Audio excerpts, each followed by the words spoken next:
What prophecy from 1 Kings did Josiah fulfill? This is the question we seek to answer today as we continue our verse-by-verse study of the book of 2 Kings on Walking Through the Bible.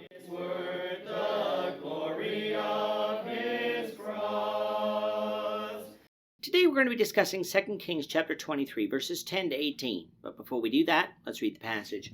If you have a Bible with you, turn to 2 Kings chapter 23, verse 10. But if you don't have a Bible, don't worry, just follow along with us on the screen. The version that we'll be reading from is the New King James Version. So 2 Kings chapter 23, beginning at verse 10. And he defiled Topheth, which is in the valley of the son of Hinnom, that no man might make his son or daughter pass through the fire to Molech. Then he removed the horses that the kings of Judah had dedicated to the sun at the entrance of the house of the Lord by the chamber of Nathan-Melech, the officer who was in the court, and he burned the chariots of the sun with fire. The altars that were on the roof, the upper chamber of Ahaz, which the kings of Judah had made, and the altars which Manasseh had made in the two courts of the house of the Lord, the king broke down and pulverized there, and threw their dust into the brook Kidron. Then the king defiled the high places that were east of Jerusalem, which were on the south of the Mount of Corruption, which Solomon king of Israel had built for Ashtaroth, the abomination of the Sidonians, and Shemoth, the abomination of the Moabites, and for Milcom, the abomination of the people of Ammon. And he broke in pieces the sacred pillars, and cut down the wooden images, and filled their places with the bones of men. Moreover, the altar that was at Bethel, and the high place which Jeroboam the son of Nebat, who made Israel's sin, had made, both that altar and the high place he broke down, and he burned the high place and crushed it to powder, and burned the wooden image. As Josiah turned, he saw the tombs that were there on the mountain. And he sent and took the bones out of the tombs, and burned them on the altar, and defiled it according to the word of the Lord, which the man of God proclaimed, who proclaimed these words. Then he said, What gravestone is this that I see? So the men of the city told him, It is the tomb of the man of God, who came from Judah and proclaimed these things, which you have done against the altar of Bethel. And he said, Let him alone, let no one move his bones. So they let his bones alone with the bones of the prophet who came from Samaria. In the last two chapters, we've been looking at the reign of Josiah in Judah. Josiah was a righteous king like David was righteous, in that not only was he seeking to follow God himself, but he brought the nation along with him. He began to reign at 8 years old, and while he was growing up, he began himself to be a follower of God, bringing the nation along with him as he got older. This, of course, was a process, not an overnight thing, and so let's keep this in mind as we read through the text. In the 18th year of Josiah, the book of the law that had evidently been lost was found and read to Josiah. He found out that Judah had not been, in fact, following all of God's will, and that they were going to suffer the consequences for it. However, this wouldn't deter Josiah from making the religious changes that needed to be made. He had the book of the law read in the ears of the people, who then committed themselves to following it. This meant taking out all of the idols that had been in the temple of the Lord and burning them. This meant destroying all of the high places where idols were worshipped and getting rid of the idolatrous priests. This also meant getting rid of all the high places in Judah even Jehovah was worshipped with Josiah determined that God would be worshipped at the temple in Jerusalem alone, as God had prescribed. Coming now to verse 10, and we continue with Josiah's cleansing of the nation from their idolatry.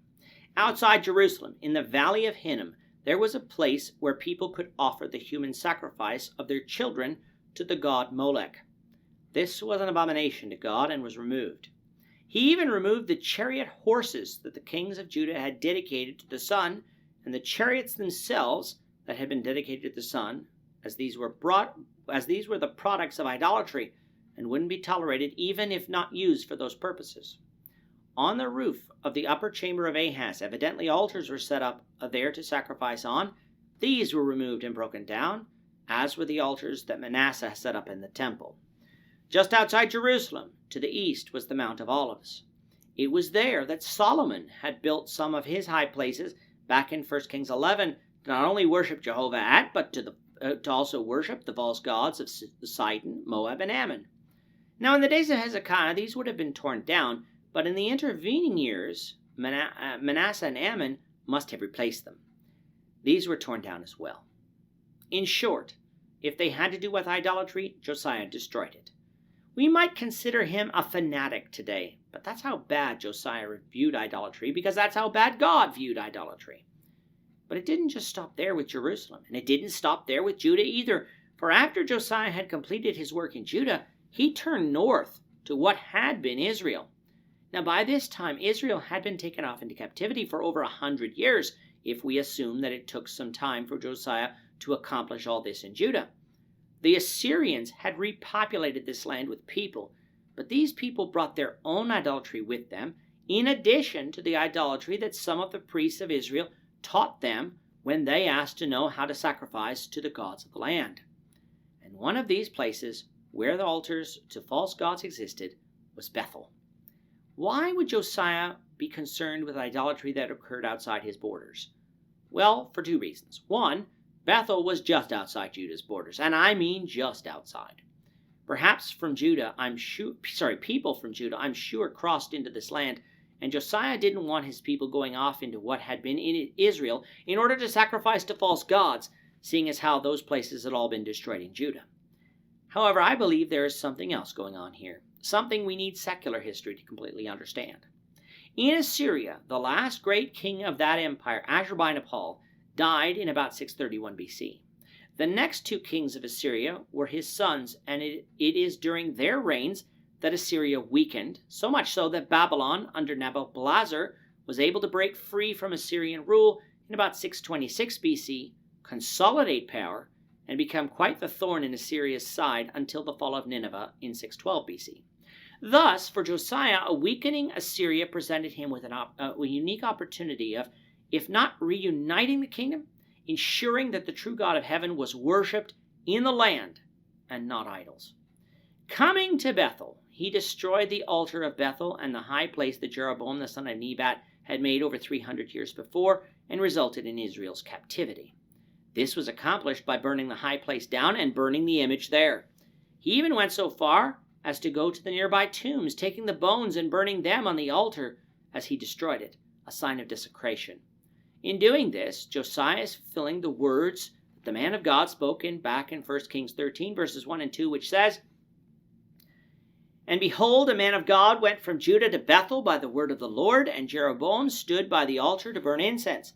Then he cried out against the altar by the word of the Lord, and said, O altar, altar, thus says the Lord, behold, a child, Josiah by name, shall be born to the house of David, and on you he shall sacrifice the priests at the high places, who burn incense on you, and men's bones shall be burned on you." That prophecy had been spoken 300 years earlier, and even mentioned Josiah by name as the one who would do this. Now, when we studied that chapter, we noted that some believe that the name Josiah was later added after the fact. But if it was, it doesn't change the prophecy. But we haven't found any manuscript of that section of 1 Kings that doesn't contain Josiah's name. So, since I believe in the power of God to fulfill prophecy, even while not writing the future, I believe he can bring about events, even like this one, during the days of Josiah in order to accomplish his will. And yet, not all the bones were burned on the altar. Two men's bones weren't. The man of God's, who recall had been killed by a lion for disobeying God, and the bones of the old prophet, the one who deceived the man of God, but had commanded his sons to bury him next to the man of God as protection. That was recorded in 1 Kings 13, verses 29 to 32, which said, "And the prophet took up the corpse of the man of God, laid it on the donkey, and brought it back.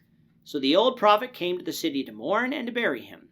Then he laid the corpse in his own tomb, and they mourned over him, saying, Alas, my brother! So it was after he had buried him that he spoke to his son, saying, When I am dead, then bury me in the tomb where the man of God is buried. Lay my bones beside his bones.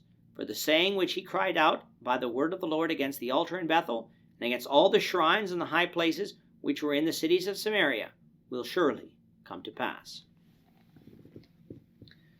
Josiah respected the bones of the man of God and the bones buried with him, and so he didn't burn those bones on the altar. Josiah is not done, though, and so we'll continue to see how his fight against idolatry continues, as well as his untimely death, the Lord willing, in the next lesson. With that, our time is up for today. The Lord willing, we hope you'll join us for tomorrow's discussion of 2 Kings chapter 23, verses 19 to 30, as we continue our walk through the Bible, one verse at a time. Thank you for watching today's episode. We hope that you found it edifying and ask that you not only subscribe to our channel and podcast, but that you like and share this episode among your friends, so that the saving gospel of Jesus Christ can go out to the whole world.